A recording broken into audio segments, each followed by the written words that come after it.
In the beginning of the film, we see a cameraman. He was making pictures of two models in the studio. When the girl's work is done, one of the models goes to her house, and when the other girl leaves, the cameraman kidnaps her.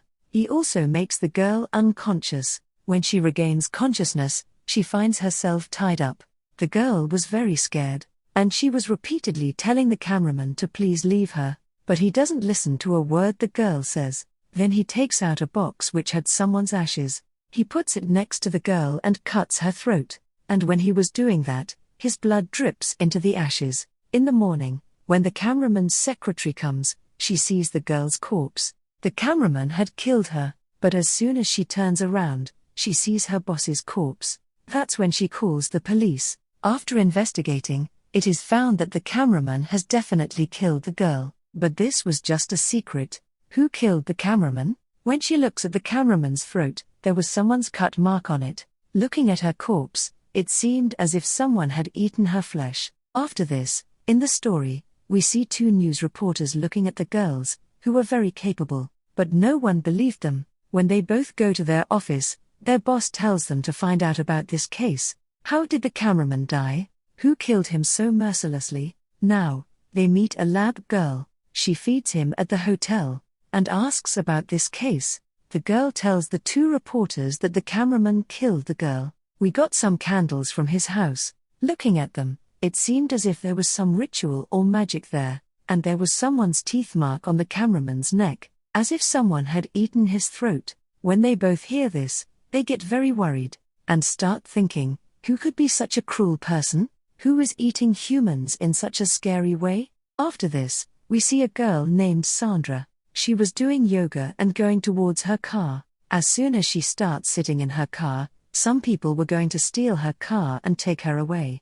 But when they were running away after stealing her car, there was someone in Sandra's car who beats her up very badly, and then kills her. Sandra was very scared when she saw this. Then she sees that there was someone behind her car, but when people gather there, the man who was standing behind her car goes away from there. Sandra was now thinking, who could be such a powerful person? Who killed so many people alone? The next morning, the two reporters go to a press conference, where they ask the police, who is killing them? The police says, don't worry.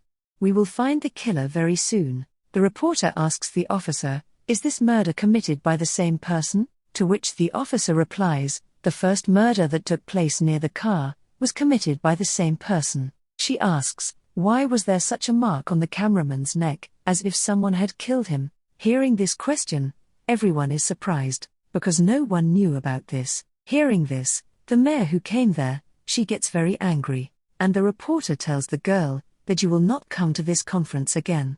A good reporter will come in your place, who will ask us good questions. And she also tells this to her boss, to which her boss scolds her a lot. The boss also did not believe her. She asks, who gives you this information? She says, our special people, who are involved in the police. When both were at home, she thinks, why don't we post something on our account, about all these murders? Who knows, we may find out something.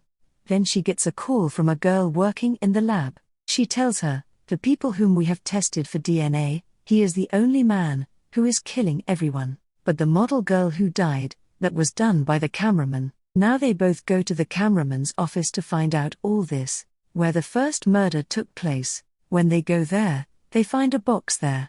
It was the same, which we saw in the hands of the cameraman at the beginning of the story. But now there was no ash in that box. After investigating, they also get the magical item. After seeing this, they come to know that someone must have done some magic here. After seeing both these things, they think that the cameraman must be a member of a cult or a group, who has done magic here and brought someone alive, and he is the same person who has come alive and is killing everyone one by one. Now when both of them came to know, but they both think that without any evidence, no one will believe them.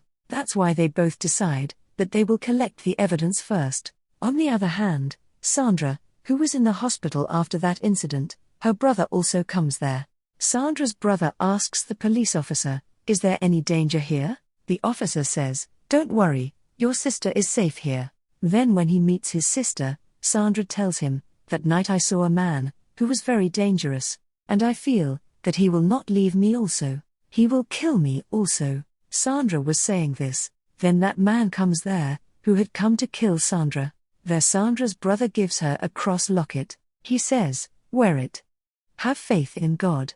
Nothing will happen to you." But he had now come inside, who was killing a guard. Seeing this, a police officer fires a bullet at him, and hearing the sound of the bullet, more police officers came there. But that man had killed that officer, and started drinking his blood. After that, he goes to Sandra to kill him. When he sees the cross locket in his lane, he gets scared and starts running. The officer also came there, who saves Sandra and sends her home. And here we come to know that man was not an ordinary man. He was a Dracula, who only came out at night. And how did he come here? How did he come? We will come to know in the story. After this, we see a girl, who was going home from her work. When she sits in the car, the Dracula comes from behind and grabs her neck. He kills her and starts drinking her blood.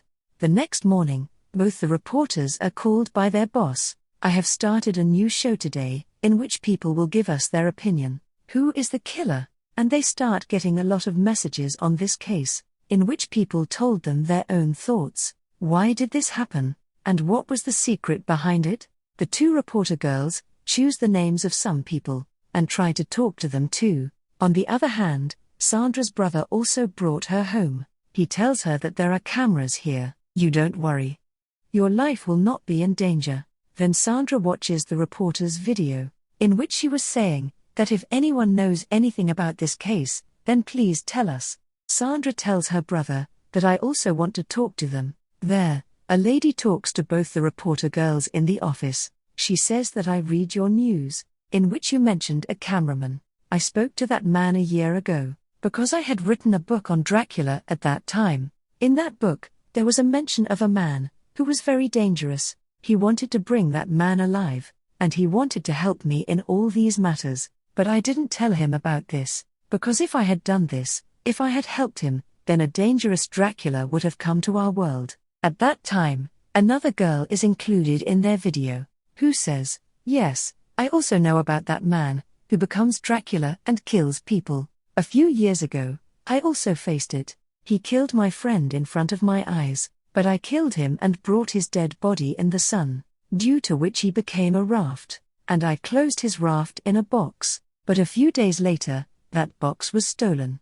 After hearing all this story, both understood that this is Dracula, who is now killing people again, and has come back. When both of them were going home, then they get a call from Sandra, who tells them everything, what she had seen with her own eyes. After listening to Sandra, both were convinced that this is Dracula. Where Sandra had stopped, Dracula had come there. He was coming there and killing Sandra's friends. Through video call, Sandra has shown both the reporter girls that what was happening there. When both of them see that Dracula is killing some people, then they also get very scared. Then Sandra's brother comes, who had come to take her from there.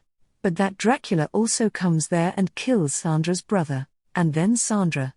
He also saw them on video call. When they see his face, both of them get very scared. She goes and tells everything to the police officer.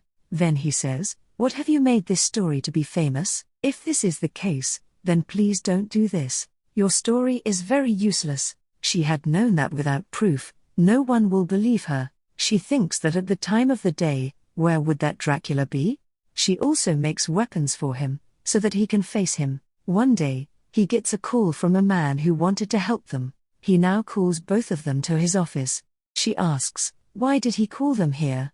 That man says that we are a dealer company. We make and sell houses. He says that one day a man came to me, who told me that I want a house that is completely deserted and in a very deserted place. No one should come and go there. I have given him that house. Hearing this, she says, "Why are you telling us all this?" That man says, "Maybe the Dracula you are looking for is there." He also gives the keys to both of them. Both of them now decide to go there. When they both go there, that building was really deserted. They start collecting evidence there. But they didn't find any evidence there. That's why they were going back. But then they see a newspaper. It was from 2 weeks ago. Seeing it, they think that if no one lives here, then how did this newspaper come here? Then they see a boy's dead body. There was that Dracula too, who grabs his leg and attacks them. When they both try to run away from here, Dracula catches them and beats them a lot. He also tries to drink their blood, but they don't give up. They attack him. Dracula beats a reporter a lot and makes him unconscious, and the other reporter was running towards him to drink his blood, but she ran and came in the sunlight. After that, Dracula goes back to him, who was unconscious, but now that girl was also conscious, and she picks up a stick and beats Dracula, which made him unconscious. These two pulled him and brought him in the sunlight, which made him turn into ash again. After that, we see the story a few days later. Both the reporters were very hurt. No one believed them, that they killed Dracula. That's why they both decide now that they will leave the press, and they get married and start living far away. At the end of the story, we see a little girl who was giving Dracula's ashes to a woman. We see that her nails were very big, as if she was also Dracula, as if the cameraman had put the girl's blood in the ashes and made her alive. But as soon as Dracula left, he killed her too. Then both the reporters killed Dracula with their bravery. But as long as Dracula's ashes will be in this world, then some or the other person will put the girl's blood in it and make her alive for his benefit, and this Dracula will again come to destroy the world. And this is where his personal story and this movie ends. Thanks for watching and your time.